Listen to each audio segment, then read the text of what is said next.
নমস্কার, আমি হিরণ। নিয়ে এলাম ব্যায়ামপন্থা। ব্যায়ামপন্থা এসছে বামপন্থা থেকে। তো কি ভাবে বামপন্থা থেকে ব্যায়ামপন্থাকে ব্যায়ামপন্থা বলছি আমি কেন?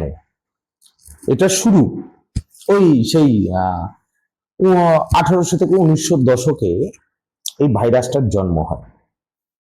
ভাইরাসটা কিন্তু এসেছিল ভালো কাজ করতে। কার্ল মার্কস 1818 সালে 5 মে একজন উকিল পরিবারে জন্মগ্রহণ। দারুণ মানুষ, পড়াশোনা করেছেন ইতিহাস, ফিলোসফি নিয়ে। ইউরোপে পড়াশোনা করেন, জার্মানি প্রায় শহরে ওনার জন্ম হয় এবং উনি পরবর্তীতে ভীষণ ভালো কিছু মতবাদ নিয়ে আসে, যেটাকে সমাজতন্ত্র বলা হয়। সমাজতন্ত্র, সমাজে উঁচ নিচ জাতি কিচ্ছু থাকছে না।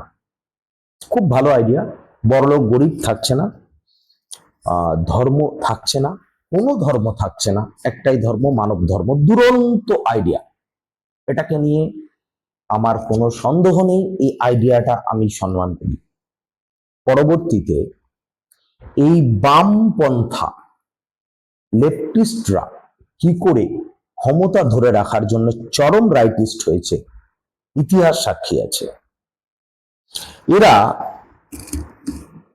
যেখানে ক্ষমতায় আসার আগে মানুষের জন্য ক্ষমতায় এসছে, আর সেখানেই ক্ষমতায় থাকার জন্য এরা মানুষকে যার পর নাই ব্যবহার করেছে। যে গরিব মানুষের জন্য, যে গরিব মানুষের লাশ বা বডির ওপরে দাঁড়িয়ে, আন্দোলনের ওপরে দাঁড়িয়ে এরা ক্ষমতা এসছে, যেখানে এসছে সেখানেই এরা পরবর্তীতে নিজেদের অস্তিত্বকে এমন ভাবে নিয়ে গেছে যে সেটা চরম চরম চরম লেভেলের স্বৈরাচারী। উদাহরণ ছোট ছোট ছোট ছোট করে দেবো, এত বড় ভিডিও করব না, কেউ দেখেন না আপনারা, সেসব দিয়ে দেখুন ছোট্ট পাড়া ভিডিও। প্রথমত, যখন ইউরোপে বিপ্লব শুরু হচ্ছে, শিল্প বিপ্লব, ইউরোপের মতন শহর, ম্যানচেস্টারের মতন ভালো ভালো সিটি যখন আপনার তৈরি হচ্ছে এবং সেই শহরগুলোতে যখন বড় বড় শিল্প আসছে, আমস্টারডাম, সেখানে মেশিনারি স্টার্ট হচ্ছে যখন, তখন এরা লড়াই করছে মানুষের অধিকার, মানুষের কর্ম অধিকার, এসব নিয়ে। খুব ভালো কথা, একদম দারুণ কথা, লড়াই করা উচিত এবং শোষণ না হোক, এটাকে মেনে নেওয়া যায়, এটাকে সমর্থন করতে হবে। আপনার শোষণ হলে, আমার শোষণ হলে, এখানে আমি কিন্তু ওনাকে দোষ দিই না, যিনি মতবাদটা একজন পুঁজিবাদ, এঞ্জেল মার্কস আর এঞ্জেল যখন মার্চ করছে, তো 1848 সালে যখন প্রথম ম্যানিফেস্টো আসে এদের, মার্কসের, তো সেখানে যে মতবাদটাকে ছড়িয়ে দেওয়া গেছে সেটা দারুণ মতবাদ ছিল। আমি এখনো বারবার বলছি ভিডিওর প্রথম পার্টে, এটা কিন্তু ভালো ছিল। তার পরবর্তীতে যখন এটা 1900 দশকের দিকে আসতে শুরু করে, তখন এটা 1800 দশকে উনি তো 1848 সালে প্রথম মার্ক্সবাদকে প্রতিষ্ঠা করলেন।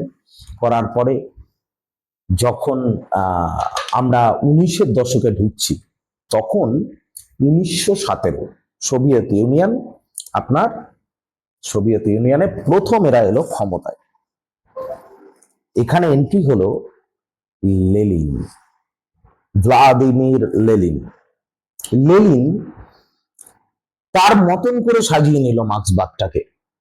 জার্মানের সেই সময় কৃষি প্রধান অবস্থা ছিল, তো সেইভাবে সাজিয়ে নিল। কৃষি নিয়ে বিপ্লব হলো, সেখানে কারুর কাছে, সবার কাছে সমান জমি চলে গেল।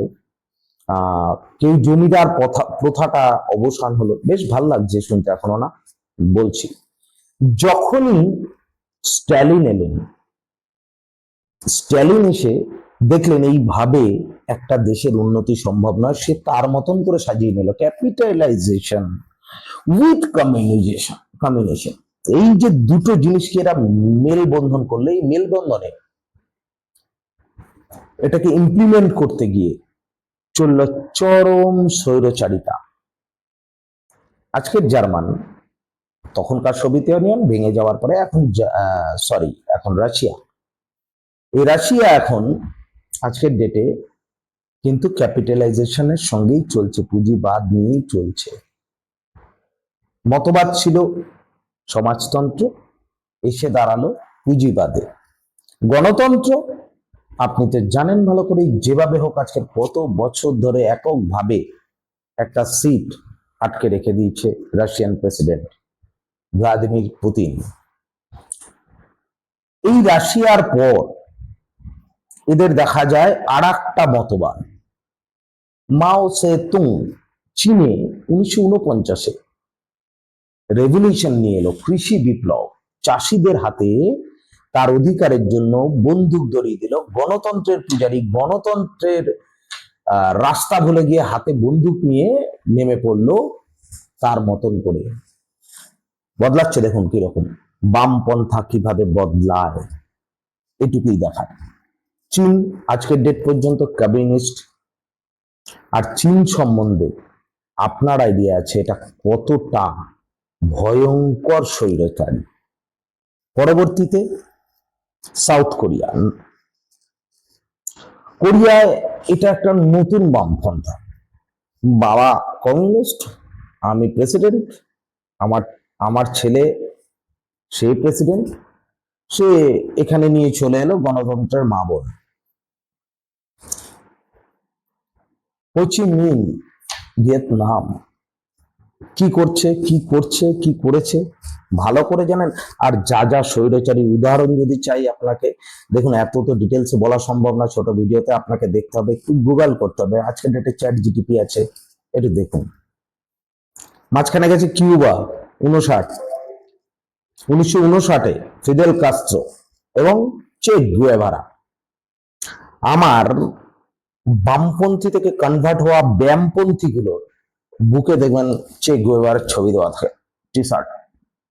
বিশেষ করে যাদবপুর, জেএনইউ, এরা এইটা হচ্ছে একটা আইকন, বুঝলেন।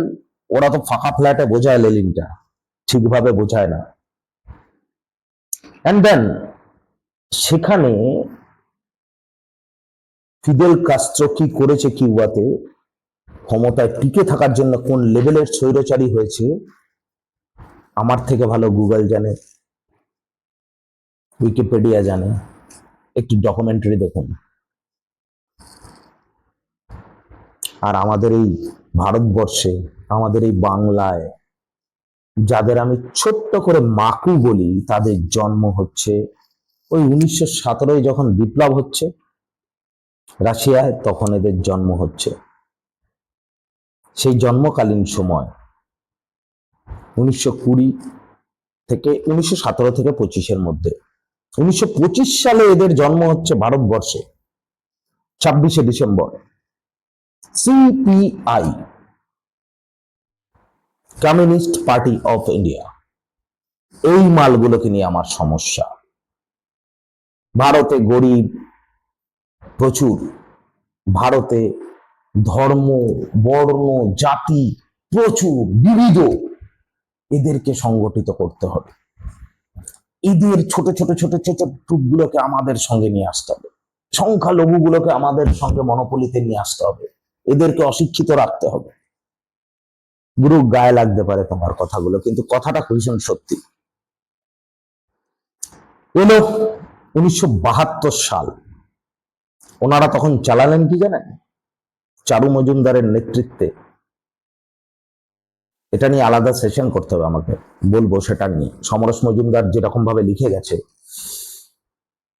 তো 1972-এ ওনারা একটা জোট সরকারে থাকলো।